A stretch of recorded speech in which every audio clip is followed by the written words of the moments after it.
नमस्कार। कक्षा 8 हिंदी इकाई 5 सवाल बाल मन के जवाब डॉक्टर कलाम के। आ पाठनी अंदर बाळको डॉक्टर कलाम ने કેટલાક પ્રશ્નો પૂછે છે અને ડૉક્ટર કલામ એના જવાબ પણ આપે છે।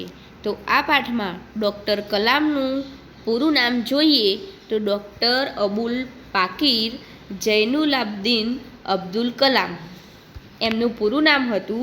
અને જ્યારે ડૉક્ટર કલામ રાષ્ટ્રપતિ પદ પર હતા ત્યારે આ વાત બાળકોમાં જિજ્ઞાસાપૂર્વક એમને હંમેશા બાળકો માટે તત્પરતા બતાવેલી હતી। અહીંયા જોઈએ પહેલો પ્રશ્નકર્તા એવું કહે છે કે આર અરવિંદ કક્ષા 3 સેન્ટ મેડસ સ્કૂલ ચેન્નઈની સેન્ટ મેડસ સ્કૂલ જે હતી એમાં 3જા ધોરણમાં અરવિંદ નામનો વિદ્યાર્થી ભણતો હતો અને એને डॉक्टर कलाम ने प्रश्न કર્યો कि क्या आप अपने बचपन की कोई यादगार घटना हमें सुना सकते हैं।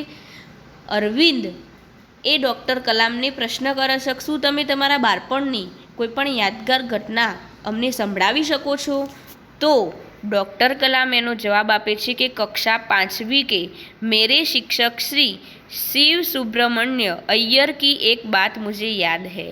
डॉक्टर कलाम કહે છે કે જ્યારે હું 5મા ધોરણમાં ભણતો હતો ત્યારે મારા શિક્ષક શ્રી शिव सुब्रमण्य अय्यर હતા એમની એક વાત મને યાદ આવે છે। एक दिन कक्षा में वे हमें यह बता रहे थे कि कोई पक्षी कैसे उड़ता है। उन्होंने हमें रामेश्वरम के समुद्र तट पर ले जाकर इसका जीवंत उदाहरण दिया।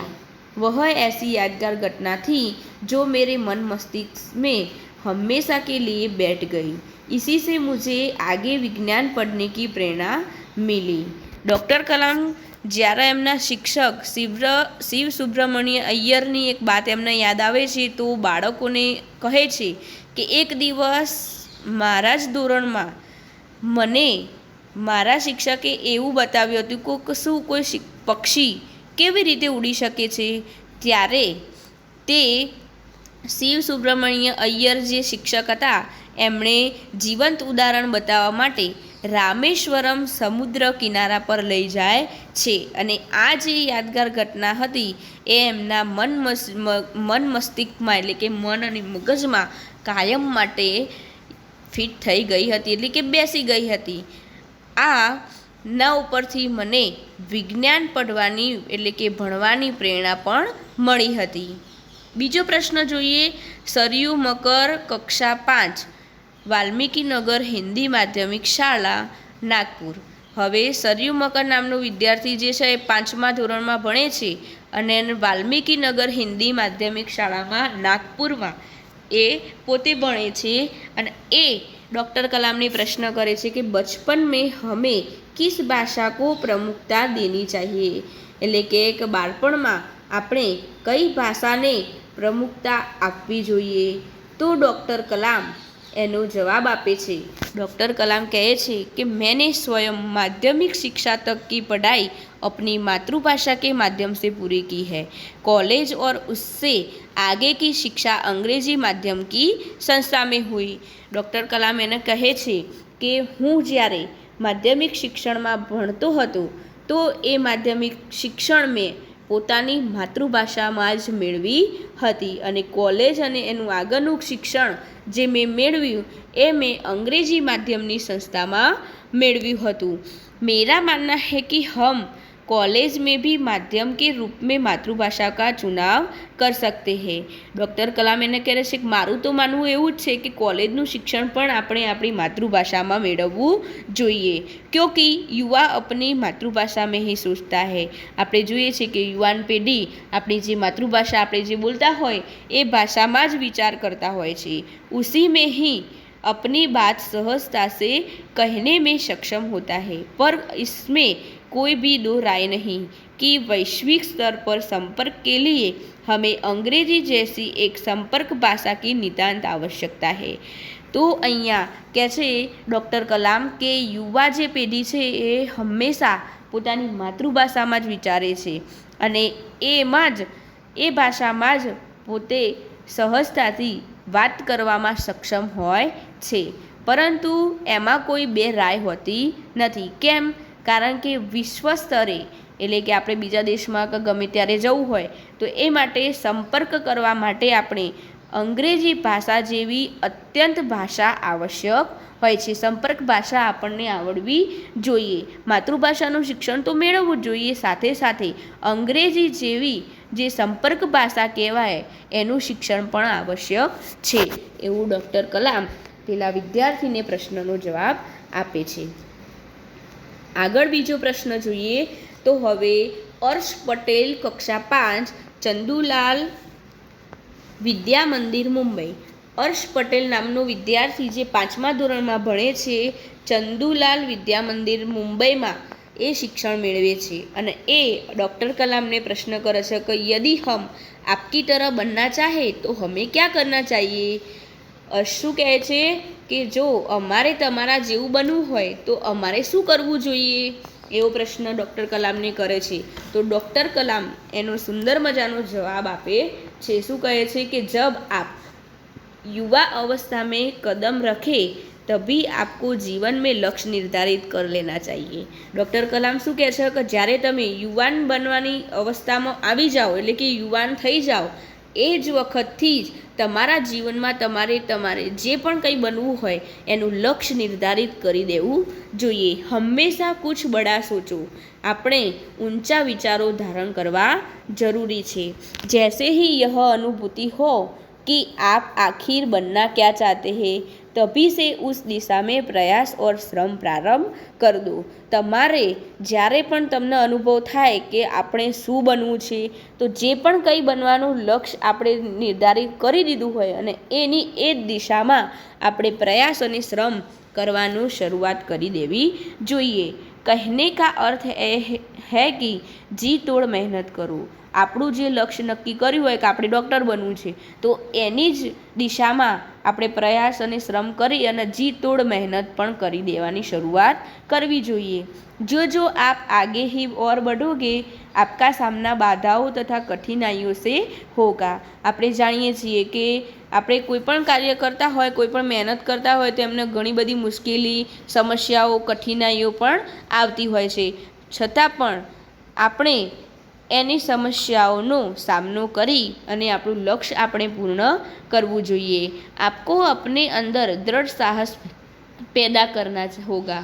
તો આપણે જાણીએ છીએ કે આપણે લક્ષ્ય મેળવવું હોય તો એ માટે દ્રઢ નિશ્ચય, દ્રઢ સાહસ એ બધું આપણામાં હોવું જરૂરી છે. સમસ્યાઓ કો પરાજિત કરને મેં મહારત હાસિલ કરની હોગી. એટલે કે સમસ્યાઓને પરાજિત એટલે કે સમસ્યાઓને દૂર કરી અને આપણે સિદ્ધિ હાંસલ કરવી જરૂરી છે. મહારત હાસિલ કરના એટલે કે સિદ્ધિ હાંસલ કરવી જોઈએ, સિદ્ધિ પ્રાપ્ત કરવી જોઈએ.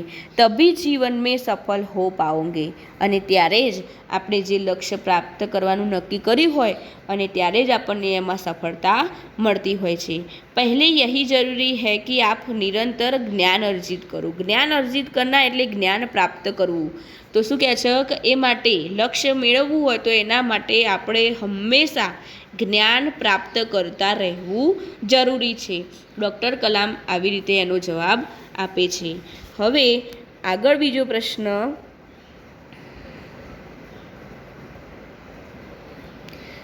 આગળ જોઈએ તો ચિરાગ જૈન કક્ષા 7 બોમ્બે કેમ્બ્રિજ અંધેરી મુંબઈ. હવે એ કેમ્બ્રિજ વિદ્યાલયમાં 7મા ધોરણમાં ચિરાગ જૈન નામનો વિદ્યાર્થી ભણે છે અને એ પ્રશ્ન કરે છે કે વહ कौन सी बड़ी चुनौती है जिसका सामना हमें आज करना पड़ रहा है. તો ચિરાગ જૈન ડૉક્ટર કલામને પ્રશ્ન કરે છે કે એવી તો કઈ મોટી ચુનૌતી છે કે જેનો સામનો આજે પણ આપણે કરવો પડે છે. તો ડૉક્ટર કલામ એનો જવાબ આપે છે कि भारत को सन 2020 तक एक विकसित राष्ट्र के रूप में परिवर्तित करना और देश के 1 अरब से अधिक नागरिकों के चेहरे पर मुस्कान देना यही राष्ट्र के समक्ष सबसे बड़ी चुनौती है.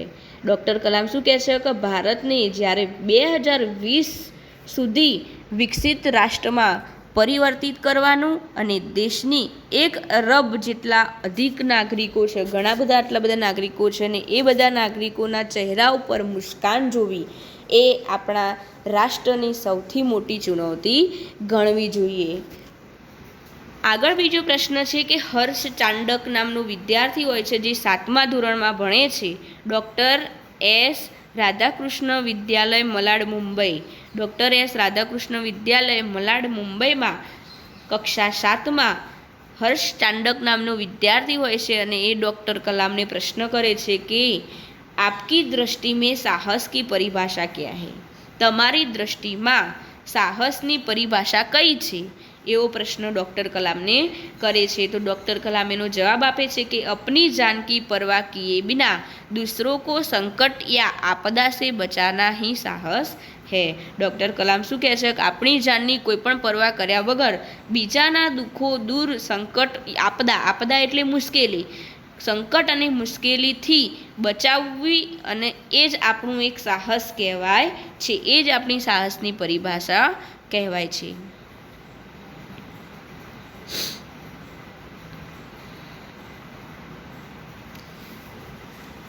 આગળ પ્રશ્ન જોઈએ તો પ્રશ્નકર્તા તરુણ પટેલ, કક્ષા 8, સ્વામિનારાયણ ઇન્ડિપેન્ડન્ટ સ્કૂલ લંડન. લંડનની સ્વામિનારાયણ ઇન્ડિપેન્ડન્ટ સ્કૂલનો વિદ્યાર્થી 8મા ધોરણમાં ભણે છે તરુણ પટેલ. તો આ તરુણ પટેલ એ डॉक्टर कलाम ने एवो प्रश्न करे छे कि हम प्रवासी भारतीय मातृभूमि के प्रति गर्व की भावना कैसे विकसित करें. शू कहे छे कि आपणे प्रवासी भारतीयों मातृभूमि एटले आपणी जे मातृभूमि छे एना प्रत्ये गौरवनी भावना केवी रीते विकसित करवी जोईए. तो डॉक्टर कलाम एनो जवाब आपे छे कि भारतीय मूल का कोई भी व्यक्ति एक बृहद भारतीय परिवार का अंग है और उसे हमारे देश की सांस्कृतिक विरासत पर गर्व है. આપણે જોઈએ કે ભારતનું જે મૂલ્ય હોય એ કોઈપણ વ્યક્તિ હોય ભારતીય પરિવારનું એક અંગ ગણાય છે અને આપણે આપણા દેશની सांस्कृतिक वारसाओं पर આપણને गर्व होवो जरूरी है. सौभाग्य से आप लोग ऐसी स्थिति में हैं कि अपनी मातृभूमि से अच्छी तरह से जुड़े हुए हैं और यही आपके लिए गौरव की बात है. सौभाग्य तो આપણું એ જ કહેવાય કે આપણે એવી સ્થિતિમાં હાલ છીએ કે આપણે આપણી માતૃભૂમિથી સારી રીતે આપણે જોડાયેલા છીએ અને એની એ એક આપણા માટે ગૌરવની વાત ગણાય છે. પ્રશ્નકર્તા આગળ જોઈએ તો સત્યમ, કક્ષા 10, જિલ્લા સ્કૂલ મુંગેર. જિલ્લા સ્કૂલ મુંગેરનો વિદ્યાર્થી 10મા ધોરણમાં ભણે છે જેનું નામ છે સત્યમ. આ સત્યમ જે છે ए डॉक्टर कलाम ने प्रश्न करे छे कि जो भी बच्चे आपसे मिलते हैं वे कहते हैं कि वे एक प्रसिद्ध वैज्ञानिक, इंजीनियर, डॉक्टर आदि बनना चाहते हैं, पर किसान, मजदूर और कलाकार भी किसी राष्ट्र के लिए उतने ही महत्वपूर्ण है. हम ऐसे ही परिवारों से आते हैं. हमारे लिए आपका क्या संदेश है? प्रश्न पूछे छे सत्यम डॉक्टर कलाम ने कि जे भी बाळको आपने मळे छे ते कहे छे कि हूँ एक प्रसिद्ध वैज्ञानिक, एंजीनियर, डॉक्टर बनवा मागू छूँ, परंतु जे किसान एटले के खेडूत, मजूरो अने कलाकारो होय ए राष्ट्र माटे एटला ज महत्वपूर्ण होय छे. तो आपणे ए ज परिवारमां आवता होईए छीए. तो आपणो તમારો એ શું સંદેશો હોય છે, એના માટે તમારો શું સંદેશો હોય છે? તો ડૉક્ટર કલામ જવાબ આપે છે કે કિસાન હોય, મજદૂર હોય, કલાકાર और दस्तकार ये सभी हमारे राष्ट्र के अभिन्न अंग है. आ जे खेडूतो, मजूरो, कलाकारोनी बधा छे ए बधा अपना राष्ट्रना एक अभिन्न अंग गणाय छे. राष्ट्र निर्माण में हमें उन सभी की सेवाओं की समान रूप में दरकार है. आप सभी को चाहिए कि अपने अपने क्षेत्रों में खूब उन्नति करें. डॉक्टर कलाम कहे छे कि किसान होय, मजूर होय, कलाकारो होय आ बधा आपણા રાષ્ટ્રનું અભિન્ન અંગ ગણાય છે. રાષ્ટ્રનું નિર્માણ કરવા માટે આપણે એ બધાની સેવાઓનું સમાન રૂપમાં દરકાર કરવો જોઈએ. આપણે બધા જ એવું વિચારવું જોઈએ કે દરેક પોતપોતાના ક્ષેત્રોમાં આપણે ખૂબ જ ઉન્નતિ કરવી જોઈએ, પ્રગતિ આપણે કરવી જોઈએ.